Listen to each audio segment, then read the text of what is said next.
ছাব্বিশের বিধানসভা ভোটের আগে শেষ 28 আগস্ট আজ তৃণমূল ছাত্র পরিষদের প্রতিষ্ঠা দিবসে ফোকাস বাঙালি অস্মিতা এবং এসআইআর।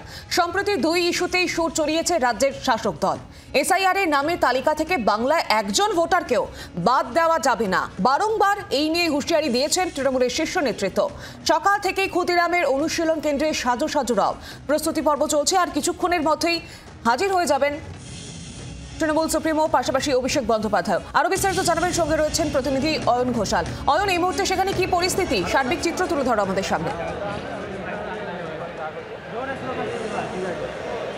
ক্ষুদিরাম অনুশীলন কেন্দ্রে 4টি জেলা থেকে আগত তৃণমূল ছাত্র পরিষদের সদস্য তারা এখানে ছিলেন। গতকাল তারা সারা রাত এখানেই ছিলেন। আজকে সকালে তাদের মধ্যে একটা বাড়তি উন্মাদনা, একটা বাড়তি উদ্দীপনা। এখান থেকেই খাওয়া দাওয়ার ব্যবস্থা, এবং তারপর এখান থেকে ঠিক 10 মিনিটের দূরত্বে তারা সোজা পৌঁছে যাবেন মেয়ো রোডে। কারণ মুখ্যমন্ত্রী মমতা বন্দ্যোপাধ্যায় এবং দলের নেতা অভিষেক বন্দ্যোপাধ্যায় তাদেরকে আসন্ন বিধানসভা নির্বাচন 2026 সেখানে ছাত্র যুবকে ঠিক কী দায়িত্ব নিতে হবে, বাংলা এবং বাঙালির অস্মিতা রক্ষার জন্য তাদের কোন ধরনের প্রচারে নামতে হবে, সেই ব্যাপারে গাইডলাইন দিয়ে দেওয়া হবে। আমার সঙ্গে রয়েছেন মুর্শিদাবাদের বহরমপুর থেকে আগত একজন ছাত্র। আমি কথা বলে জানার চেষ্টা করব যে আজকে মূলত যে বার্তা আপনারা পাবেন তা হচ্ছে বাংলা এবং বাঙালি। আমরা এর আগেও দলনেত্রী, দলের সুপ্রিমো মমতা বন্দ্যোপাধ্যায়কে, অভিষেক বন্দ্যোপাধ্যায়কে লোকসভার ভেতরে বাইরে বিধানসভায় একাধিকবার বলতে শুনেছি।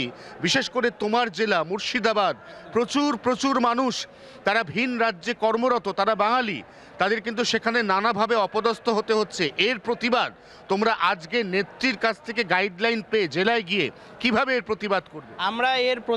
আমরা প্রথমেই বলতে চাই যে তৃণমূল ছাত্র পরিষদের কর্মীবৃন্দ আমরা প্রত্যেকটি বুথে এক বুকে নেত্রী মমতা বন্দ্যোপাধ্যায়ের ছবি, একদিকে অভিষেক বন্দ্যোপাধ্যায়ের ছবি নিয়ে আমরা প্রতিটা বুথে যাব এবং বিজেপিকে বুঝিয়ে দেব যে তৃণমূল ছাত্র পরিষদ মাঠে ময়দানে সর্বদাই মানুষের পাশে। খুব উৎসাহ উদ্দীপনার মধ্যে দিয়ে এই সমস্ত ছাত্ররা যারা কিছুক্ষণের মধ্যে পৌঁছবে মেয়ো রোডে তৃণমূল ছাত্র পরিষদের প্রতিষ্ঠা বার্ষিকীর যে সমাবেশ, সেখানে যোগ দিতে। আমরা এর আগে গতকালও দেখছিলাম যে মেয়ো রোডের গোটা চত্বরটাতেই যা স্লোগান লেখা রয়েছে তার প্রত্যেকটাই বাংলা এবং বাঙালির অস্মিতা নিয়ে লেখা স্লোগান। অতএব নিঃসন্দেহে দলের সুপ্রিমো মমতা বন্দ্যোপাধ্যায় আজ এই ছাত্র যুবদের এই মর্মে গাইডলাইন বেঁধে দেবেন, যাতে তারা এখান থেকে যার জেলায় ফিরে 26-এর ভোটের আগে এই ইস্যুটাকে আরো জোরদার করে তুলতে পারে। সৌমি, একদমই অয়ন, দেখা যাচ্ছে স্বাভাবিকভাবে যে তাদের মধ্যে কতটা উদ্দীপনা। আপাতত ধন্যবাদ তোমাকে। এবং ইতিমধ্যে তারা এক জায়গা থেকে এসে পৌঁছচ্ছেন এই ছাত্ররা, তারপর তারা মেয়ো রোডে গিয়ে উপস্থিত হবেন। এবং সম্প্রতি দুটো ইস্যুতেই সুর চড়িয়েছে রাজ্যের শাসক দল। এসআইআর এর নামে তালিকা থেকে বাংলার একজন ভোটারকেও বাদ যাওয়া যাবে না। বারংবার এই হুঁশিয়ারি দিতে দেখা গিয়েছিল তৃণমূল সুপ্রিমো মমতা বন্দ্যোপাধ্যায় এবং অভিষেক বন্দ্যোপাধ্যায়কেও। 21শে জুলাইয়ের সভা থেকেও কিন্তু কড়া ভাষায় হুঁশিয়ারি দিয়েছিলেন মমতা বন্দ্যোপাধ্যায়, অভিষেক বন্দ্যোপাধ্যায়।